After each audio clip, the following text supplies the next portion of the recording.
Alright, so the YJ is leaking fuel again. It's in the same spot as last time. It's this high pressure line where it goes into the fuel rail. I'm going to start it up and see if I can get a shot of it leaking.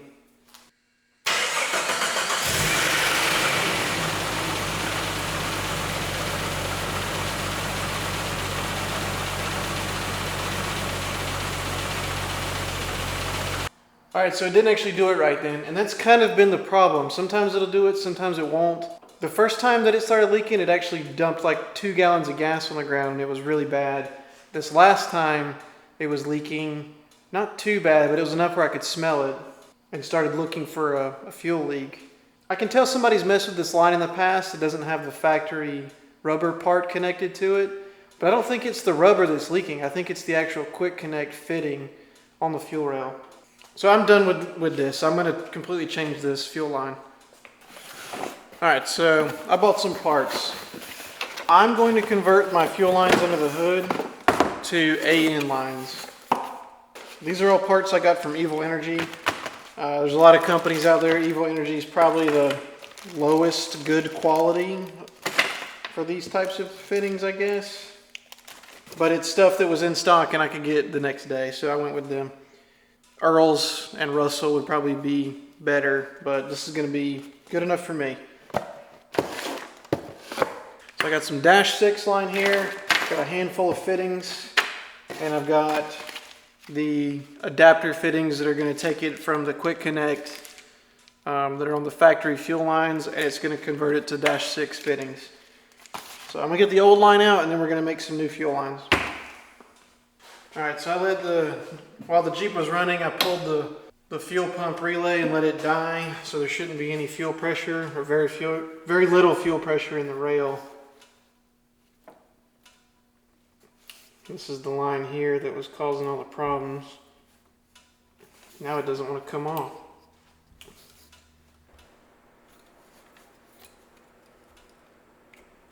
There we go.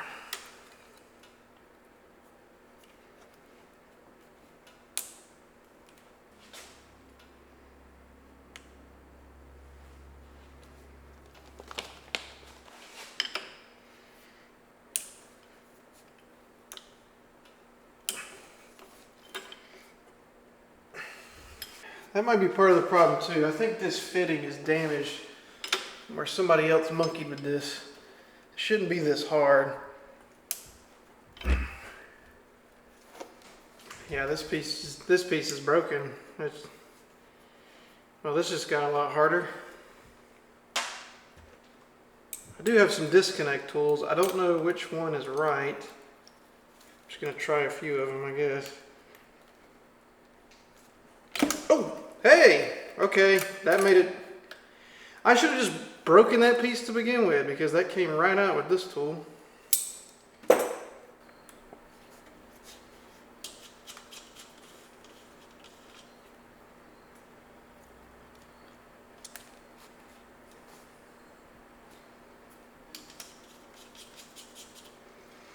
All right, I'll keep the smell down a little.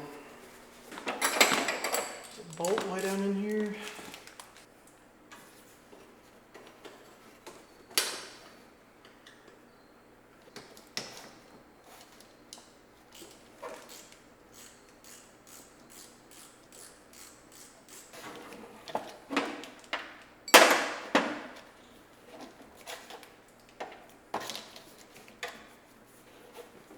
Okay, now it's just on the where they connect on the ground or on the frame rail. This line looks really rotted. I'm probably about to wear all this fuel.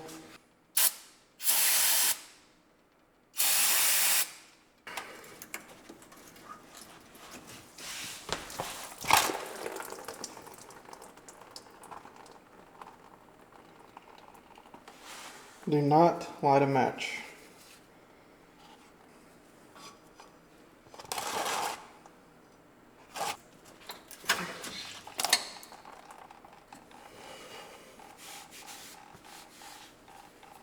Phew, that stinks. Okay, it's off.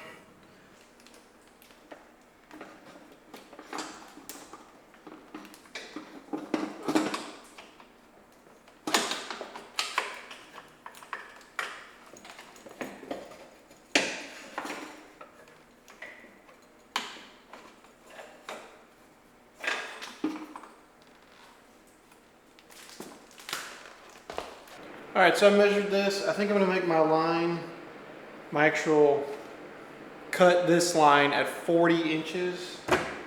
And then the fittings are gonna give me another couple inches on each end. That might still be too long, but we'll see. And I'm gonna reuse this, this clamp in the middle of the stock hard line.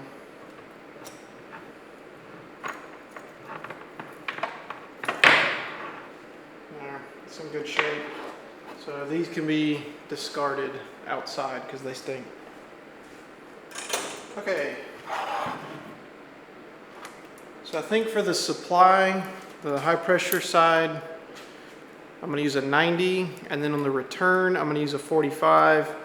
That way I can kind of stagger how they come out of the fuel rail. Actually, it'll be like this. And then, you know, it'll give me a little bit of room to route the new hose well. I'm gonna try that. And here are the quick attach adapters, whatever you want to call them. So this is another little two-piece. You hook this over the hard line. This U goes over the hard line on the other side, and they screw together like that, and this should eliminate the need for the quick connects completely. There's two sizes of the fuel rail. The supply line is 3/8 and the return is 5/16. I'm gonna recut this end, it's so frayed.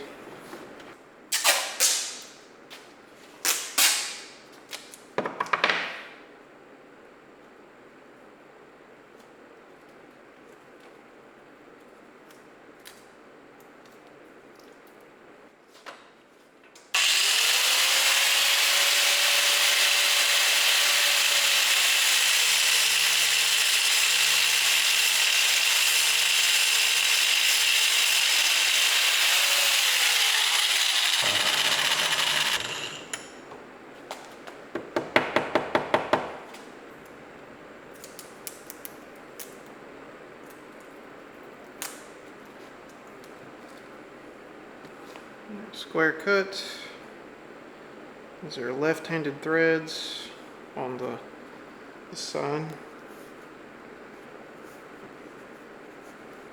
Okay. Got that on and bottomed out.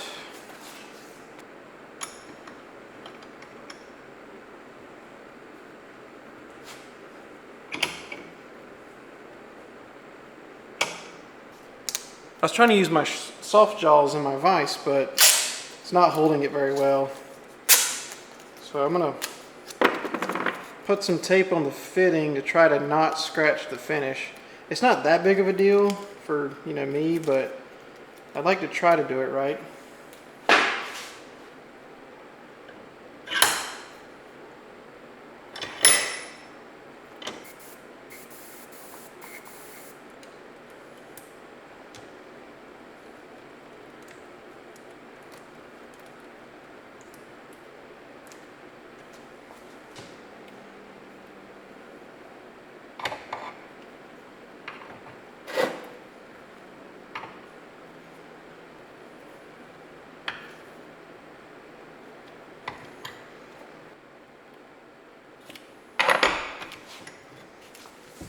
I actually have some AN wrenches, but they don't fit these Evil Energy connectors for some reason. So I'm just gonna scratch them up a little.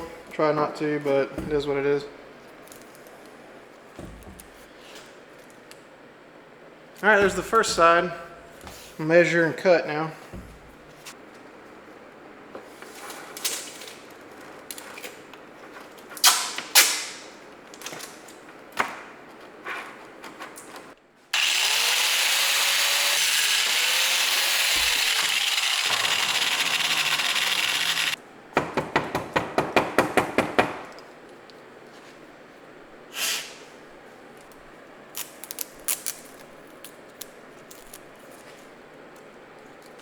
Okay, the other side is getting it straight.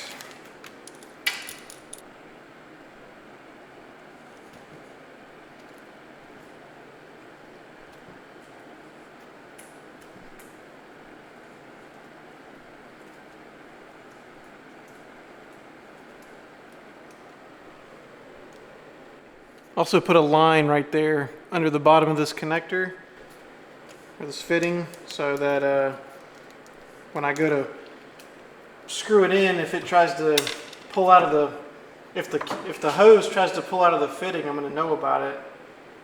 I can redo it.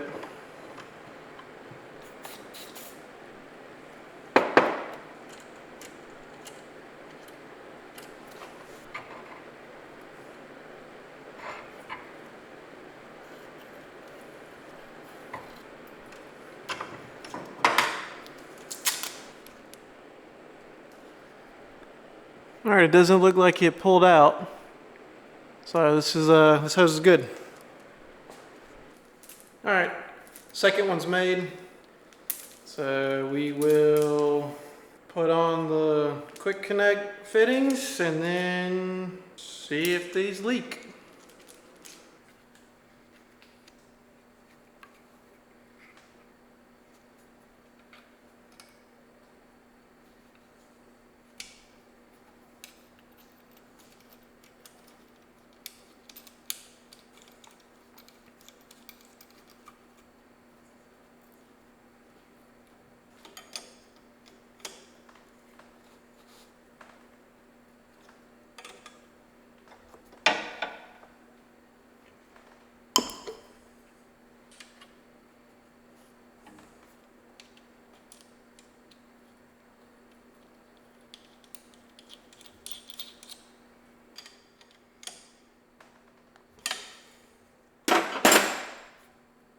All right, so these down here are both 5/16 lines apparently.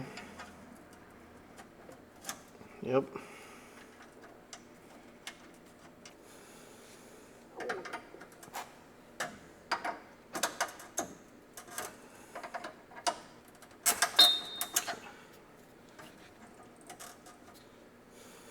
One.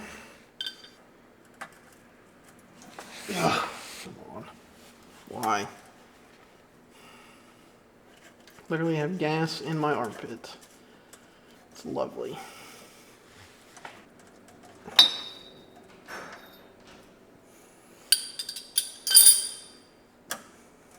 All right. Those are on. All right, one other thing I did was I added these, whatever you call them, these fuel line separators, organizers, whatever you want to call them. They just clamp on. So maybe that'll make it a little more tidy. And I got that stock, that factory clamp in the middle.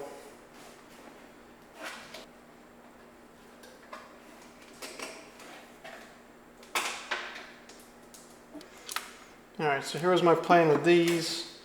I have a 90 for the high, or for the in supply line, because it has room to kind of snake between the power steering pump and the intake, which it does. And then I can run the return line kind of behind it and to the left a little, and it'll be over the power steering pump.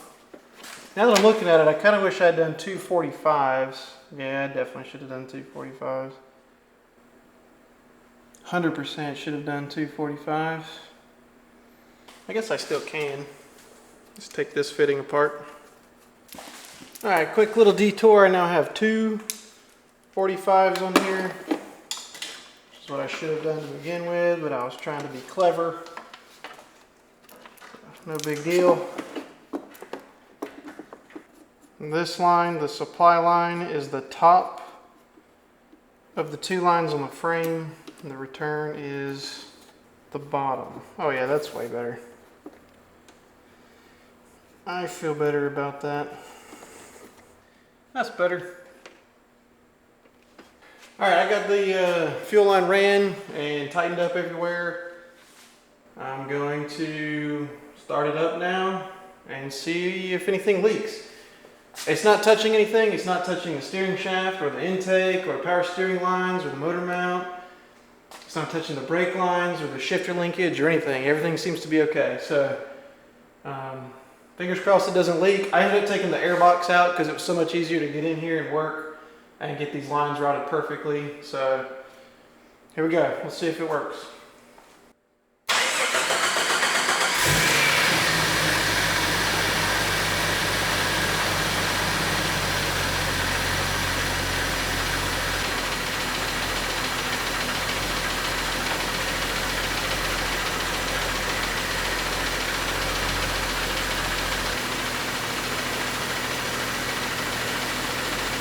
All right, so my camera died right as I started this thing up, but I went around and checked all the fittings and all the, the sections where, not just where they hook together, but also where the hose goes into the fitting. I checked all those, looked at them while it was running, let it run for 5 minutes or so, and I don't see any leaks anywhere. So I'm feeling pretty good about this. I'm definitely going to keep a really close eye on it and, keep my nose open as well when I'm driving around. And I'm always got my fire extinguisher with me just in case. But I feel pretty good about this. So I'll leave all the parts and tools and stuff that I used in the description. I want to give a shout out to one other guy on YouTube, JT Papa Gorgio, I think is his channel name. Anyway, I'll leave a link for him in the description too. He had the perfect video about doing this. He used higher quality fittings than I did and added like a fuel pressure gauge and had some pre-made lines and stuff. So he did it a little different than me, but his video is perfect if you want to do something like this. I decided to make my lines from scratch though, just because it's a skill that I like to have. It's a little bit cheaper, and I could dial in the length perfectly, for my Jeep. So other than the kit and the the fuel line disconnect that I used, there really wasn't any special tools for this, which was really nice too. A set of stubby wrenches was definitely nice to have for getting underneath and tighten those fittings together underneath where there's not much room.